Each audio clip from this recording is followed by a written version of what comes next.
If you've searched homemade laundry detergent anywhere on the internet, you've probably seen the same recipe over and over.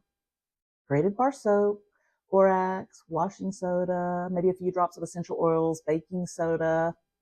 I made it. I loved it. I grated that soap until my hands hurt, and I used it for years. But today I'm going to tell you why I stopped.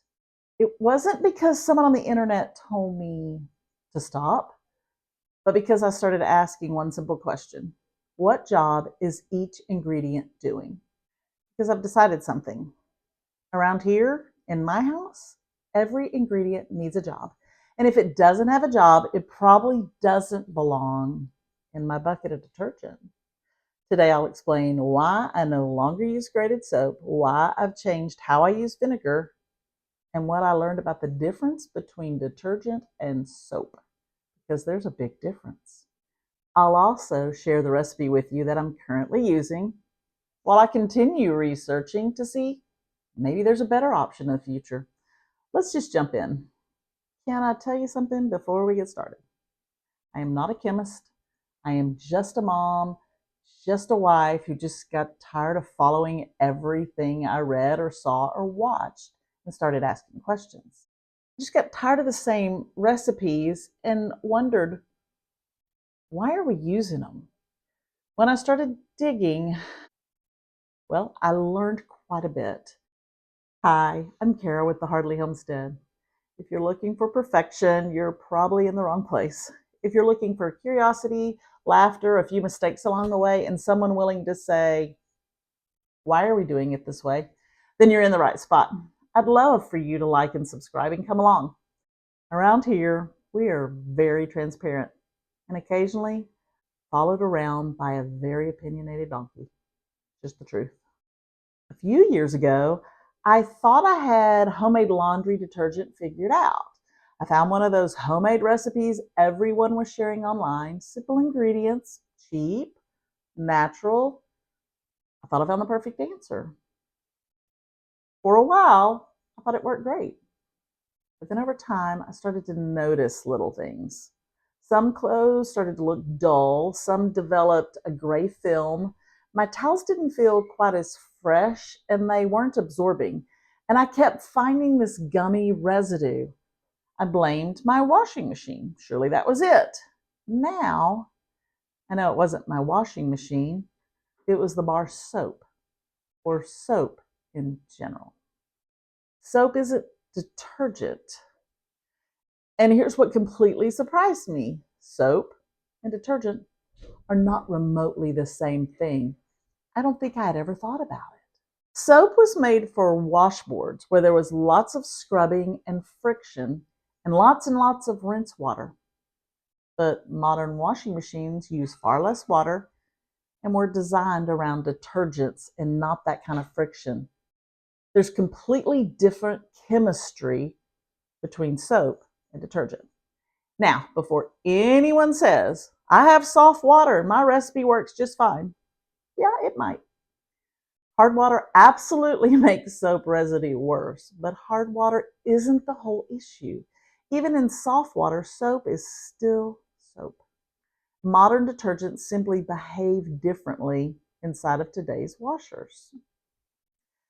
As I kept the research going, I realized I was asking the wrong question. Instead of asking, what's the best homemade laundry detergent recipe, I should have been asking, what job is each ingredient actually doing from a chemistry perspective? That's the question that changed everything and the direction my research went in. Let's take baking soda. I've done a video on that. I love baking soda. I use it all over my house. It deodorizes, it freshens, it's lightly scrubbing. It cleans a lot of things. But in laundry, washing soda is doing the heavy lifting. So you don't really need baking soda. You can leave it out. Not because it's bad, but because, again, every ingredient needs a job. So borax. For years it was included because it softened water and boosted cleaning.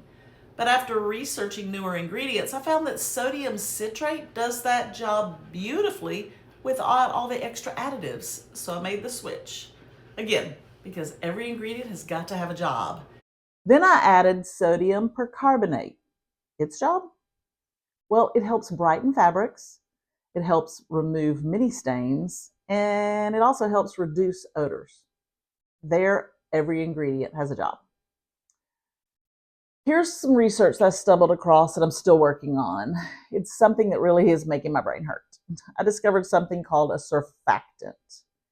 Think of it as the ingredient that actually grabs the oil and dirt and helps water wash it away. Modern detergents contain surfactants specifically designed for today's washing machines. My current recipe does not have a surfactant. That doesn't mean it doesn't work. It absolutely works, just not for every kind of laundry. If you have really greasy laundry from maybe working on cars and things like that, you're going to need a surfactant. And you can add that into your homemade laundry detergent with just a little bit of a store-bought detergent. But that wasn't my goal. I didn't want that. And it turns out I don't need it because that's not our laundry. Washing soda, sodium citrate, sodium percarbonate. They all have important jobs. After months of research, I think it's more accurate to go ahead and call it a laundry booster than a complete detergent because of the greasy laundry that you may have in your home. But I'll be honest, I'm okay saying that and I'm okay using that because I'm still learning and I'm still researching the plant-based surfactants to see how those could come to play. But right now the chemistry is very complicated. But when I do learn more, I'll post it here. So this is what I'm using today. 2 parts washing soda, 1 part sodium percarbonate, 1 part sodium citrate. Every ingredient has a job, and I have no fillers. No ingredients added just because someone said to. Now let's talk about vinegar. I have poured vinegar into almost every load of laundry for years because I heard it was the perfect natural fabric softener and it removes odors. Turns out it absolutely does have a place in the laundry room. It can remove the mineral buildup and detergent residue when you're using too much, but it doesn't need to be in every single load. What I'm using removes odors and softens my laundry. So now I use it occasionally as a maintenance rinse instead of automatically using it every time. When we're washing dog towels that we use with all of our dogs, it gets vinegar. Sweaty clothes after running a track meet, vinegar. But you also need to know vinegar can cancel out your detergent if it's not put in the place for fabric softener. That part is critical. So people ask, how much does this cost? It depends on your area, what you're paying, where you're buying it, and if you're buying it in bulk. For me, it's around 3 to 10 cents, depending on whether I've bought it in bulk or bought it from a local store. Later on, I'll probably do a video literally breaking it down and telling you where I bought it. So if I bought it in bulk or if I bought it from my store and what that looks like. But y'all, today is not the day. Here's where I just get real upfront. Can I lovingly call some of you out? I'm willing to bet you use way too much detergent. Girl, cut that out. More is not better. It's causing buildup. It doesn't mean cleaner clothes. It's more residue left behind and more rinsing that your washer is not doing. And sometimes clothes that don't even feel clean. I know, doesn't make sense, but it's a true story. Start with less. You can always add more. I personally use 1 tablespoon and I have the little scoop. That's the average. And then I adapt as I need it. You can always add more if you truly need it. But most of us have been trained to think the more soap equals more clean. But it doesn't. Every ingredient needs a job. It doesn't need overtime. A few months ago, when I started my deep dive into homemade cleaners, all of them actually, and you're going to see those videos, I'd been making several for a while, but I really needed to feel confident in my choices.